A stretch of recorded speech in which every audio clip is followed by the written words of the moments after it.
Appraisals. Remember when I talked to you about which offer is good or bad and not necessarily a high number?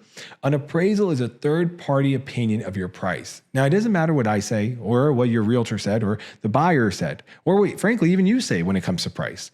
If there's a loan on the property, the only voice that actually matters is going to be the appraisals. Now, let me walk you through a scenario. Let's say, for example, you put your house in the market for $500,000 and you received an offer for $550,000.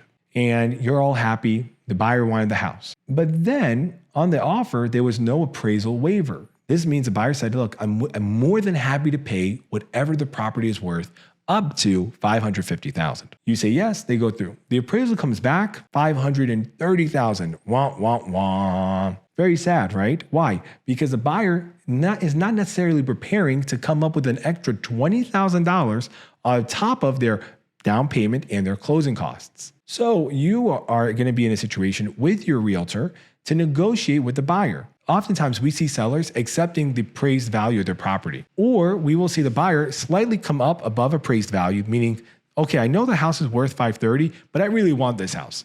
So I'll pay an extra $5,000 or $10,000 and I'll meet the seller in the middle at that $540,000 mark or that $535,000 mark. It's a win for you because you're technically getting more than the house is worth, but also it can feel a little frustrating because you were banking on that $550,000.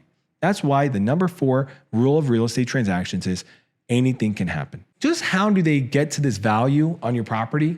The licensed appraisal will come out. They're going to look at the entire property, the condition. They'll take their photos.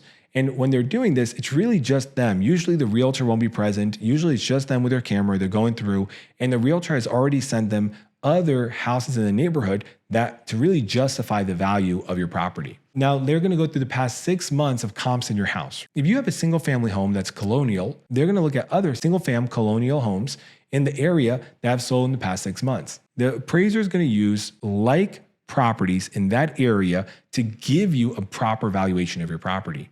This is the way of appraisals. You want to make sure your house is photo ready. You want to make sure your house is sparkling. Why? You want to make a good impression. When the appraiser is at your property, if you're providing access, do not argue with the appraiser. Simply be polite and courteous. This is the best chances you have of making a good impression on the appraiser. After the appraisal happens, we should hear back within 7 to 10 days on the results, at which point your realtor will negotiate if necessary.